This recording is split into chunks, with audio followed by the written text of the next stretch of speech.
Jemaat yang dikasihi oleh Tuhan kita Yesus Kristus, Shalom dan selamat pagi untuk kita semua.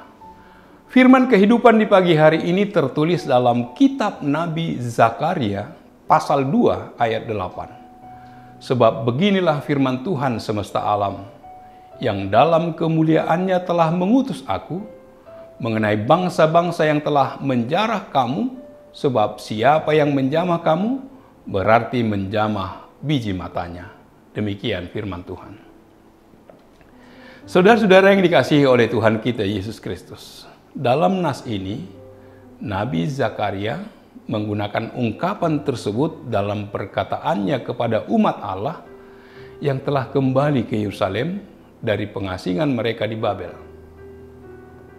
Ia menyerukan agar mereka bertobat, membangun kembali bait Allah, dan hati mereka diperbaharui untuk mengasihi Allah yang sejati.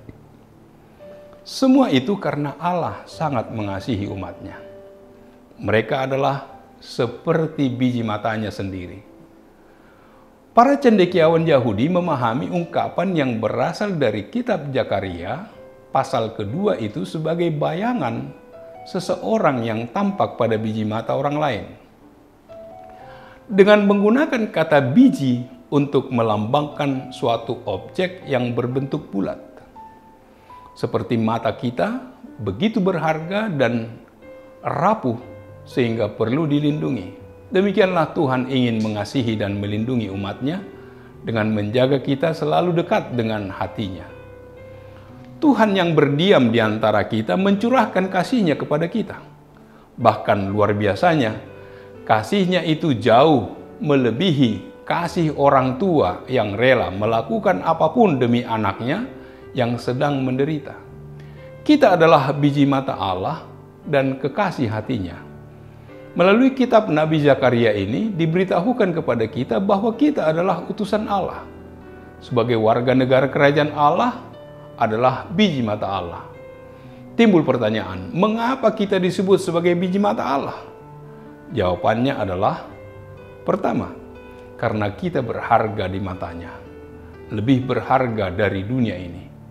Kedua, karena kita adalah ciptaannya yang paling mulia dan berharga. Kita berbeda dengan ciptaan Allah yang lain.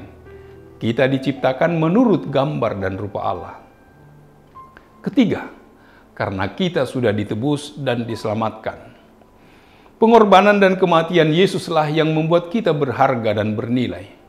Pengorbanan Yesus juga yang menjadikan kita milik kepunyaan Allah. Sebagai milik kepunyaannya, maka Ia menjadikan kita biji matanya yang selalu dijaga dan dilindunginya. Nas ini mengingatkan kita agar menyadari bahwa kita adalah biji mata Allah, sesuatu yang berharga dan selalu dijaganya. Untuk menjadikan kita berharga di matanya, Yesus telah mati untuk kita. Dia telah mengorbankan dirinya di kayu salib untuk menggantikan kita. Oleh sebab itu, jangan pernah merasa bahwa Allah meninggalkan dan melupakan kita. Dia selalu ada untuk menjaga dan memelihara kita, sebab kita adalah biji matanya. Jangan pernah merasa bahwa kita tidak berarti, sebab kita sungguh berharga dan dikasihinya.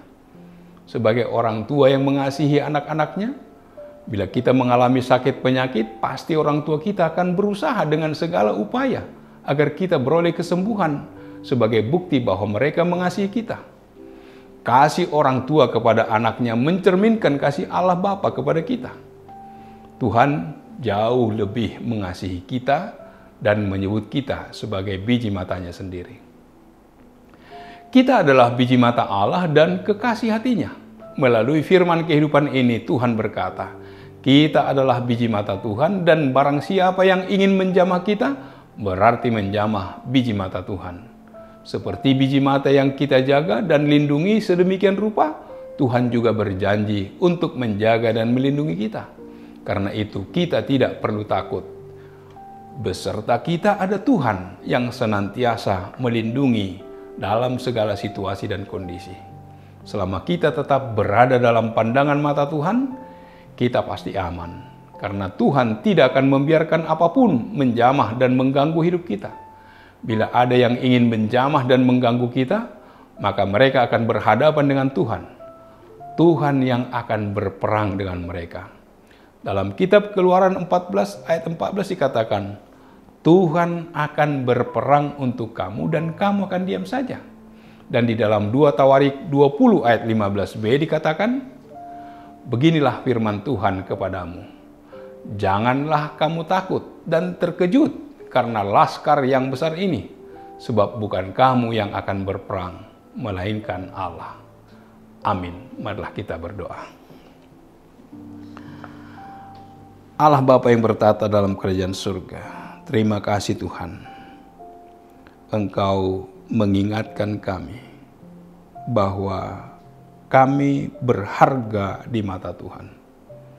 Kami adalah biji mata Tuhan yang senantiasa dijaga dan dilindungi. Engkaulah Tuhan yang melindungi dan menyertai kami dalam setiap aktivitas kami dalam satu hari ini, agar kami tetap dalam pantauan-Mu.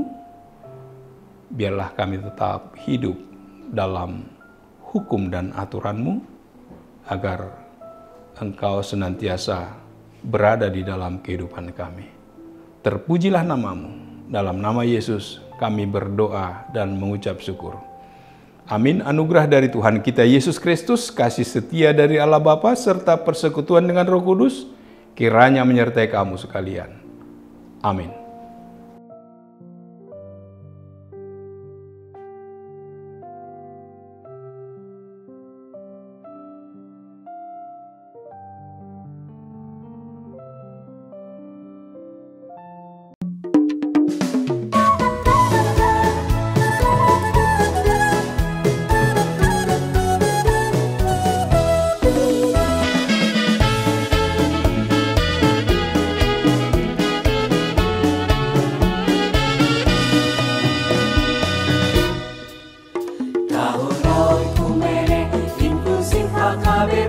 Proaktif menghadirkan kebaikan Allah, jauhkan diskriminasi dan juga rasis, agar terjaga kedamaian.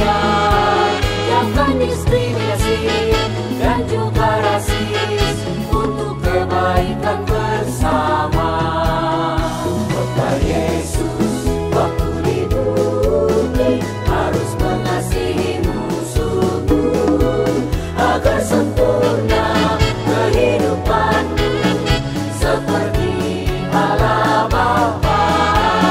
Agar sempurna kehidupanmu seperti Allah Bapa. Okumene mempersatukan umat manusia di bumi. Okumene selalu membebaskan orang tertindas dan termarginal. Kita semua saling mengasihi sesama manusia. Apapun adanya kita wujudkan keutuhan ciptaan Tuhan.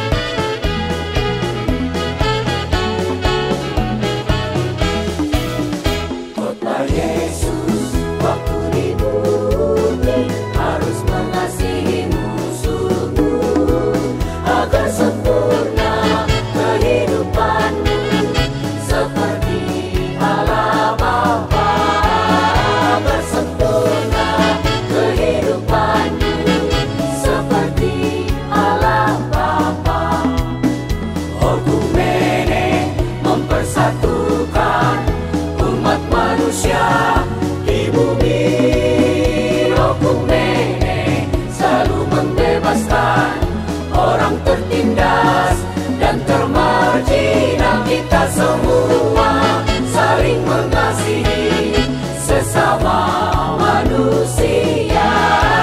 Apapun adanya kita wujudkan keutuhan ciptaan Tuhan.